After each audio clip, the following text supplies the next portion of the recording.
Para sa bawat Pilipino, alam ko na buo ang galit ninyo sa akin ngayon. Nauunawaan ko rin kung bakit, lalo na at malaki ang halagang nakataya. Pero bago kayo humusga, hayaan ninyong ipaliwanag ko ang buong katotohanan.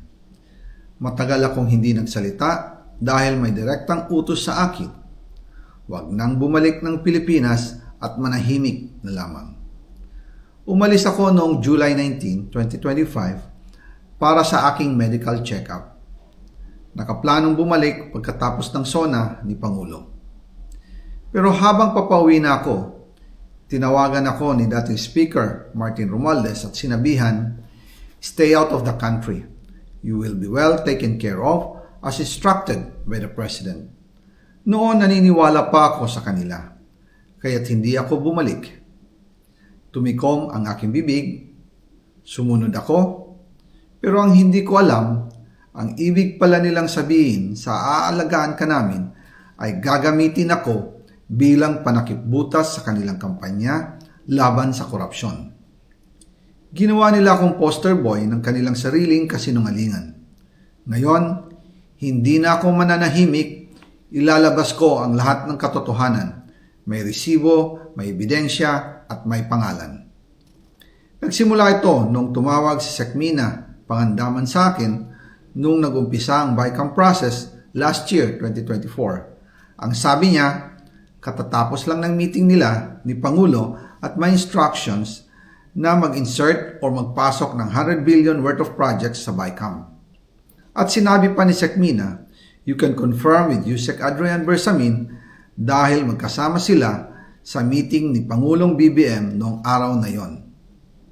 Tinawagan ko po agad si Yusek Adrian Bersamin at tinanong ko kung may instruction nga ba ang Pangulo na magpasok ng 100 billion during their meeting. Ang sabi niya ay totoo nga po. Right after our conversation, tinawagan ko po si dating Speaker Martin Romualdez at nireport ko ang instructions ng Presidente to insert the 100 billion projects. At sinabi niya sa akin, what the President wants, he gets. After ng ilang araw, nag-set po ng meeting si Sekmina Pangandaman at Yusek Adrian Bersamin sa amin ni dating Speaker Martin Romualdez sa Aguado Building in front of Gate 4 ng Malacanang at nandun din po si Yusek Jojo Cadiz. During the meeting, binigay po ni Yusek Adrian Bersamin ang listahan na worth 100 billion. Tinanong ko po si Yusek Adrian kung saan galing ang listahan.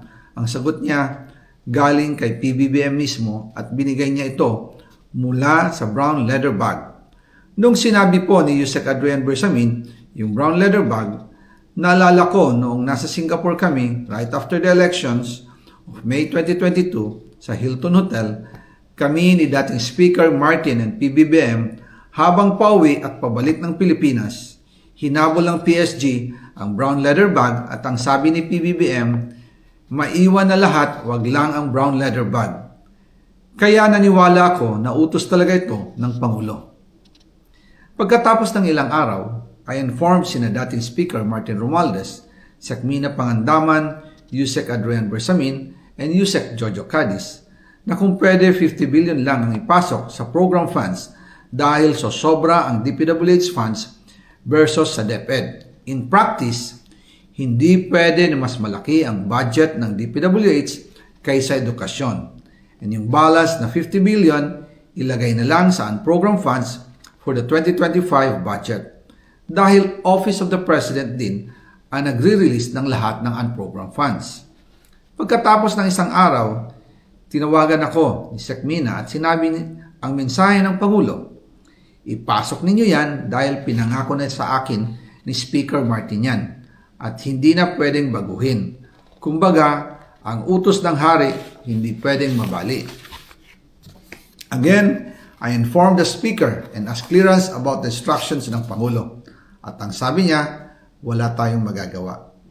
Kaya po nagtataka ako kung bakit sinasabi ni Pangulo na hindi niya makilala ang budget, samantalang lahat na binawas at dinagdag sa mga ahensya ng gobyerno ay humihingi ng approval sa kanya si Sekmina Pangandaman.